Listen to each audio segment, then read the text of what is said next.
ஆலயம் உனக்காக.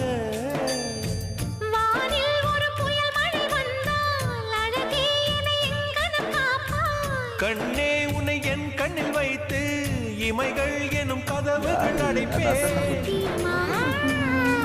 நான் சத்தியம் செய்யவா தொடு தொடுவெனவே வானவில் என்னை தூரத்தில் அழைக்கின்ற நேரம்.